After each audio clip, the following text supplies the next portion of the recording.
My hair is so greasy tonight. I apologize. It's just disgusting. Let me quickly comment on last night's video. Wasn't one of my best or even better ones, but I really like the intro. I watched it quite a few times, and like the music that I picked for it, it's a song called "Fading August." It's probably one of the first 3 or 4 songs I ever wrote. Really fit that moment in time really well. Only thing I forgot to do is I wanted to slow it down by about 10% the swinging so that you could stretch out the music a little bit. Although I think overall, I think the timing on it all came together nicely. What do you guys think? I'm trying to produce these intros with neat little, it's all mostly stock footage or footage that I found that's mine from the past. Like, I would love to go outside. I tried to do time lapse the other day. I recorded for, I don't know, about an hour and a half, I think my camera lasted.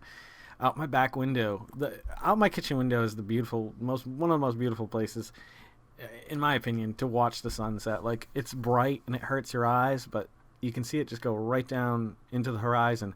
But you can still see a lot of light for a long time because my horizon isn't the true horizon because we're in a valley, our street, so we see the top of this said valley, and that's not the true sunset. So the sun is still shining through all the trees, right until pitch black hits you. Pretty much, it's just there's been many a times that I've pulled into my drive. If I can remember, I've got a photo. I'll try to post it on here. I'm not gonna point to it. I started pointing, and I was like, wait a minute. There's a 71% chance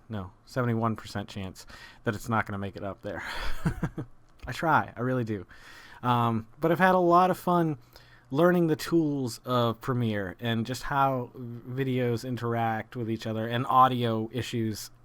I was rendering a video. When I do that, it's using codecs that this is probably also using, and just there's a lot of things intermingling that don't need to. Plus the process that it's taking from the CPU and the RAM are enough to probably bog down this software that's trying to keep up with visual and audio and so on and so forth, and keep them in sync. I had this really cool scene last night where I was just like, I was doing this cool stuff. I slowed it down, so I started slowing it down. It looked cool. I started playing with some effects, and it just nothing came of it. I might try to use it again in the future because it was, how I do those silly cuts sometimes when you just don't see them coming. Those cuts are fun to do. Like, they usually just strike me. Like, something I'm saying hits me the right way. Something I do with my hands or I don't know, whatever at the moment just grabs me, and I ended up using that with weird music or something. So Resident Evil came out this week, the HD remake for the PS4, Xbox One, and PC. I'm going to pick it up for the PS4 because I remember that game so well. We've talked about this before, but I'm going to talk about it again just briefly. I remember the night. My roommate Gary worked at EB Games alongside Brian Reese, and my friend Corey worked at Ritz Camera at the time, or Cinnabon. I can't remember where I was working at the time. I worked at like a lot of stores at that mall. And so we'd all just like kind of hang out and do things because we were friends anyway, so it made sense that we all had jobs at the mall and we could give each other rides and stuff like that. Like, there was never a time that I felt like I was trapped at the mall. Like, I could probably walk around for 5 minutes and be like, hey, what time are you leaving? Can you drop me off? Yep. If I didn't have a car, which I was usually the one that did have a car. Anywho, they would allow them, or he said that they allowed them to bring games home at night. And as long as I came back in the morning, it got shrink wrapped. So we brought Resident Evil home. We had heard a lot about it, and we wanted to try it out ourselves. So it was me, my friend Corey, who talks about, if you've never seen The Human Goat, excuse me, watch the Human Goat episode. I talk a lot about my friend Corey in that one, and that's a story he once told. So it was me, Gary, Corey, Brian. I think Artie was there too, and Brad. If Artie was there, Brad was there. And so we started playing this game. We turned all the lights off. We got ready to play because we heard it's just a scary, terrifying game. We're like, yeah, whatever. And we chose, how you can go left or right in the mansion. I think you can go upstairs too, but there's really 2 initial points in the game they want you to get to as one or the other characters. Well, one of them is this not well lit hall, and the lightning keeps striking, and it's just really just, or the lights are flickering or something like that. and you're walking past these glass windows, and it's just pitch black out them, and all of a sudden, it's just no warning. This like hellhound, this zombie Doberman Pinscher smashes through, and the music hits, and everything just climaxes at that point, and you're just like, holy fuck. Like, we were just like, all right, we gotta turn the lights back on. And we did. But like 7 or 8 grown men just playing video games, scared that we couldn't leave the lights off, the dark on.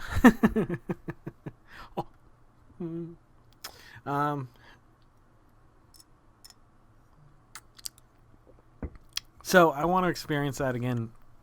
I want Carol to experience it, and I want to do people react to it. So the Road to 40 reacts to Resident Evil. I'll record it that night, and we'll see how it goes. I'll have to do kind of night vision or something like that, unless I can.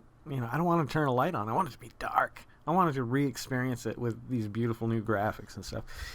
Graphics have always driven my desire for video games, to see what's capable in the next generation. Like, of course, the games are going to have a better experience. You're going to have better controls. You're going to have intuitive controls. You're going to have just all these kind of new concepts and theories and camera angles and lighting effects and particle effects and daylight, and night simulation and all just kind of stuff.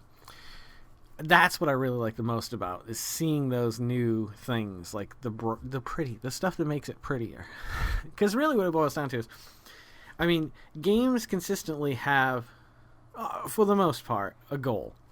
You start out, and here's the end. And you go through these levels, and you accomplish whatever it is to get to that point. So, really, the main things that have changed is, better writing and better graphics. Obviously, the processing power is important, but it has nothing really to do with what's in the game designer's mind. He wants to be able to push that hardware as far as he can. His vision might be well beyond that, but we just don't have the hardware to do it. You know what I mean? So to see the next generation, especially if it's 5, 6, 7, 8, 10 years between consoles, is just... that's exciting for me. I never buy consoles anymore. I didn't buy the PS3...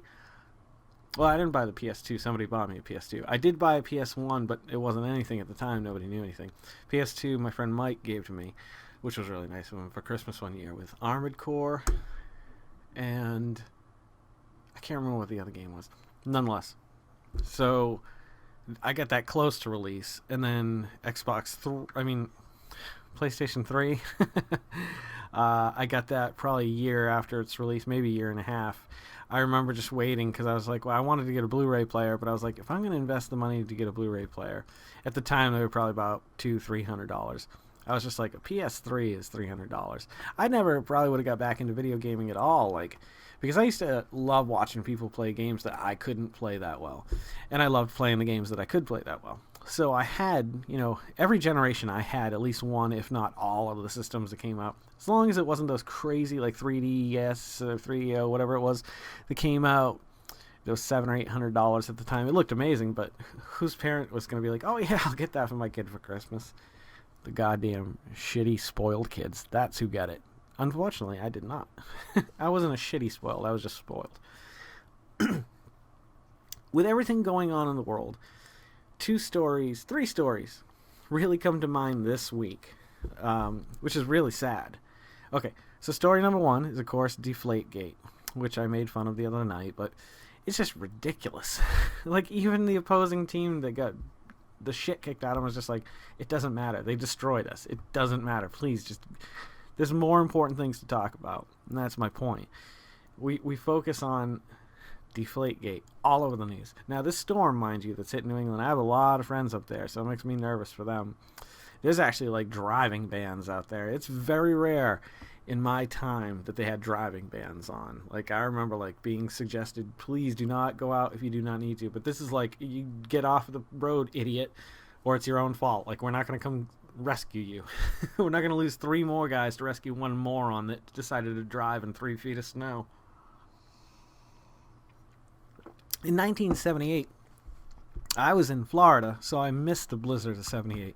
But I would have only been 3 or 4 years old, so I guess I didn't miss much. However, it would have been really nice to experience and see, and I remember my mother telling me stories about how they had it so bad at times. The thing is, the wind drift and stuff like that, you can get like 10 feet of snow. It's not crazy to like look out a second window and see like, snow coming, not up to the window, but within 4 or 5 feet of the window, because the wind just blows it up and it just keeps packing it on, packing it on, packing it on. And nonetheless, so story number 2, apparently the Royal Rumble, there was some controversy last night. Now, I haven't watched wrestling in a long, long time. I'm thinking about getting back into it because it's fun, but only because it's fun. I don't want to like get invested in like watching it if I catch it here and there. It's just it's a whole different ballgame from when I was a kid, going to see Hulk Hogan at Madison Square, not Madison Square, and Boston Garden, or like Providence Civic Center. That's it, yeah. But I guess like the fans were so upset with the way the direction that the Royal Rumble took that they literally took down the page at WWE. They hit the 404 when they overload too much traffic, and no one could even cancel their accounts because so many people were canceling their accounts. It was all over Twitter apparently. So we got that.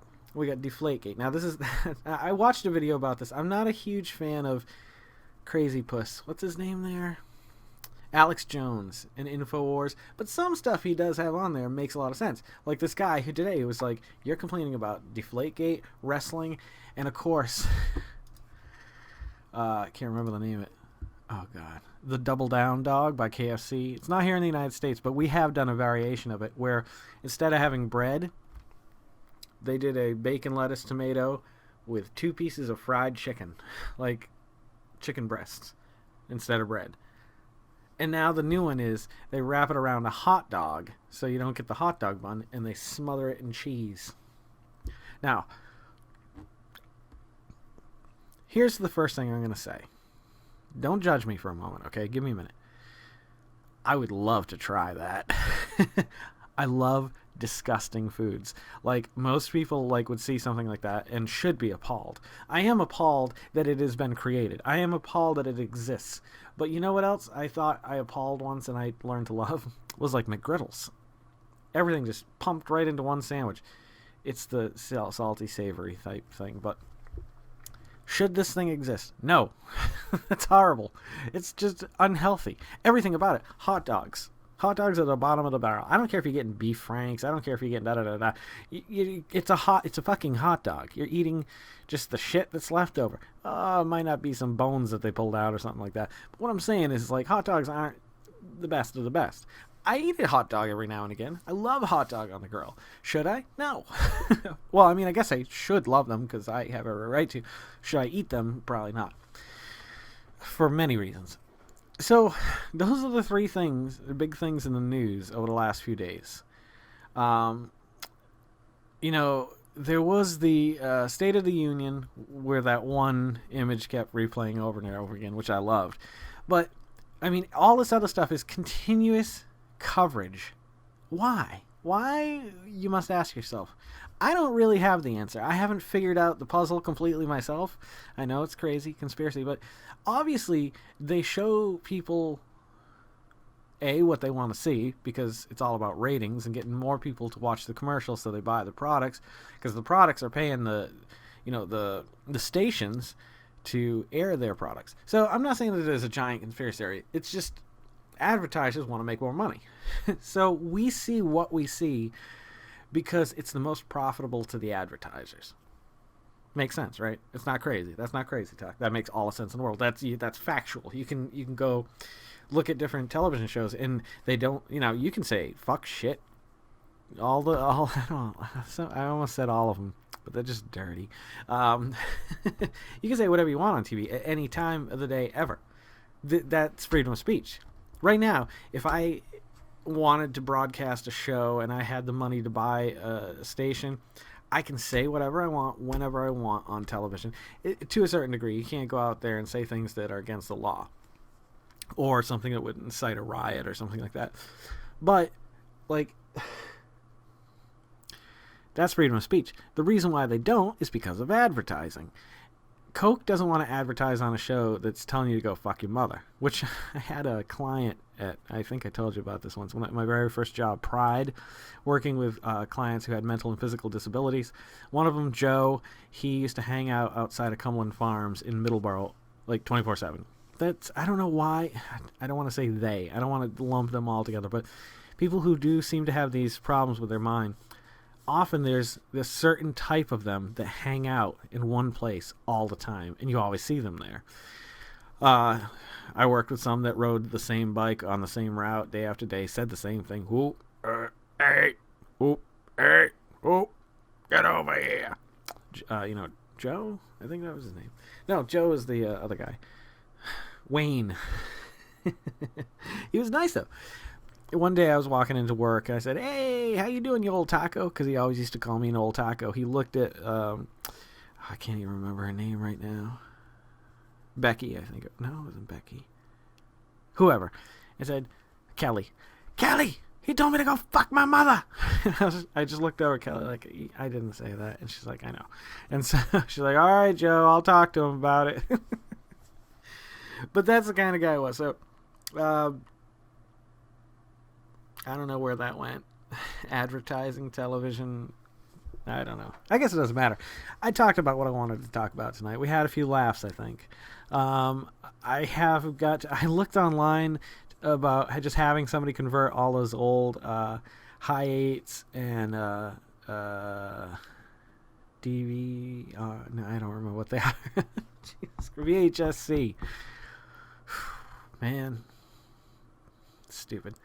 I didn't talk about what I wanted to talk about at all. Let's do a long one tonight, folks. If you're under the age of 34, 33, maybe, that's even a stretch, you have no idea the pain and the suffering that I went through every January, February, way back when I had to file my own taxes over the telephone. Now, if you want to start at the beginning, since I've been 18, I've been filing my own taxes. I don't usually pay somebody to do it. I'm a smart enough person that I know how to accumulate like receipts and hold on to things. And so, mind you, back in the day it was a little bit easier too because I didn't have a business. I didn't have other things that I was filing. But it was all done over phone. Okay, this goes two ways. Now, we had a rotary dial phone in our house. We had two rotary dial phones in our house at one point. And I was filing taxes when we still had that, before we had Touchstone, I think. Well, we probably had Touchstone, but not every phone in the house. So, actually we had three of those. One in the kitchen up, one in the kitchen down, one in my mother's bedroom, one in my grandmother's bedroom, and one on the third floor, if I'm not mistaken. Anywho, that doesn't really matter. Back in the day, you could get these forms, so you could either A, have them mailed to you, B, you could get them at the post office, or C, you could do your taxes on the phone. I think the first year or two, I did them on paper. You fill out all the form anyway, so that when you're going through the phone process, it's all set for you. But you're looking at, page after page. Everything you do online through your nice little TurboTax, which I'm literally in love with TurboTax, because you don't understand. Like, if you're too young to have ever done your taxes over the phone, you don't understand. Even with Touchstone. Now, with the rotary dial, you would talk to somebody, which made it even worse because then you had to wait even longer and longer and longer. So, but with and you had to wait on hold too. That was another thing. There was only so many lines. Even when they went Touchstone, I think there was still a hold. Like, you'd have to call back day after day after day till you finally got through. Then you were locked in. You're locked in for a long-ass time, at least an hour and a half maybe. And if you screw anything up, so it'll be like, okay, please fill out your name using the buttons below. Or I think you couldn't state your name back then. So you'd have to fill out all that information, all your identifying numbers, and hit pound at the end, and it would read it back to you, and you'd have to confirm it. You'd go on to the next question. And so on and so forth. Now, if you screwed up, though, you had to start over again. So, did you say ... or did you type ... blah, blah, blah, blah? Oh, shit, I didn't. Start it over again. Now, there are some times when you're looking at, 16-digit numbers at the most, probably. But, having to go through that on a Touchstone and confirming it at the end and finding out that you were wrong is just heartbreaking. Or not hearing it, you're talking to somebody, or you're trying to do something other than this because you hate this so much. So you'd go on and you'd be like, oh no, I gotta listen to it again.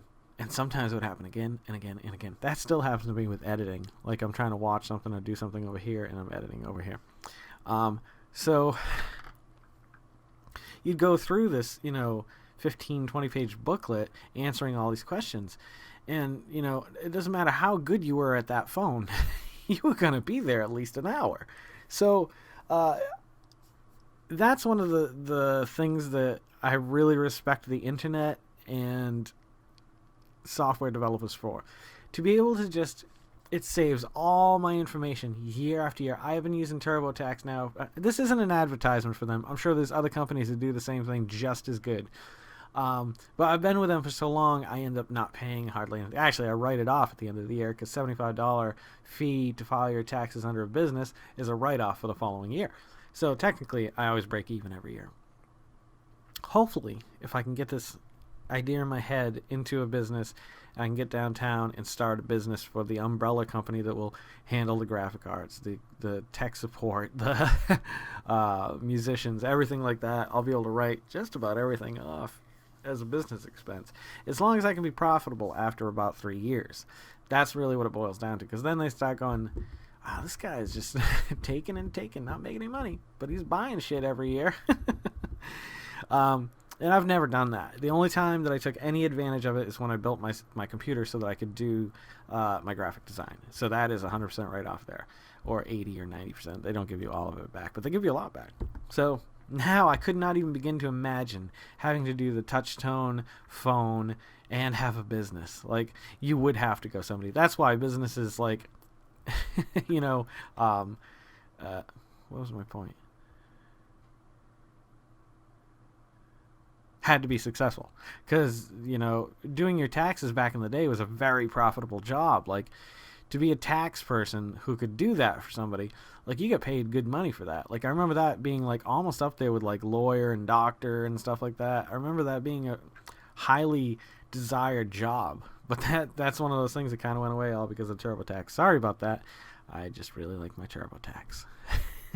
Anywho, we didn't go much longer. 8 minutes or so. That's not too bad. The days are starting to wind down, man. They're getting closer and closer to the end, and closer to the end of the road party and Mysticon, and like, I can't believe it's all just coming to a crashing halt soon.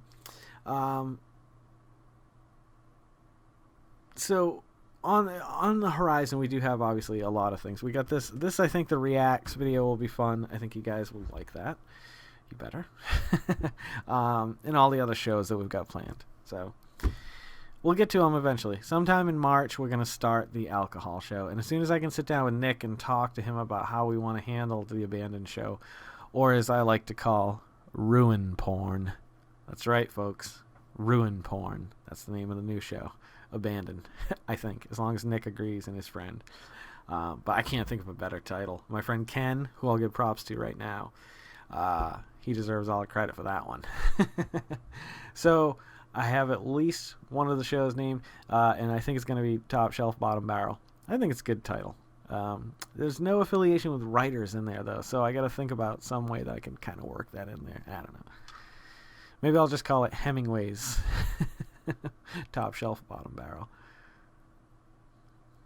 Can I get sued for that? I don't know. I don't care. If you guys are loving watching these as much as I'm loving making them, please subscribe. And more importantly, please to pass them along. Tell anybody you might know. There's a guy on the street. Tell him, hey, go over there. No, pass them along to anybody who you know who might like these. Let them know that there's this entity out here that is going to be creating some interesting content in the near future if they'd like to watch. Follow me on the social media if you want to keep up to date, because I won't be on here right after my birthday, especially. Probably the first week I'll be on here a lot. After that, I'll probably take a week off or something like that. Then we'll start writing the scripted shows and talking about what we're going to do with those. And, well, actually, not scripted. That'll be live, the writer show. Don't forget to make somebody smile tomorrow. Make yourself a better person tomorrow than you were today, tomorrow. Treat yourself right. Learn a little something. Get better at something you love. Let's make the world spin a little bit happier together. You know what that means, man. All together as one. Singing and dancing in the rain, in the sun. Doesn't matter. Let's make it spin happier. And happier and happier. Live life to the fullest and love every moment of it, because you just never know when that last moment's going to come. And I'm saying that because I don't want you to waste your life. Live in love, not in fear. Take care of yourselves, take care of one another, and take care of those around you who can't take care of themselves. I'm Jason Oliver. This is The Road to 40. Dr. Carl Mitchin had the night off. I let him go down to Key West. I think he was going to go drink some Bahama Mamas and dance on the beach with some old fogies. Florida. Florida.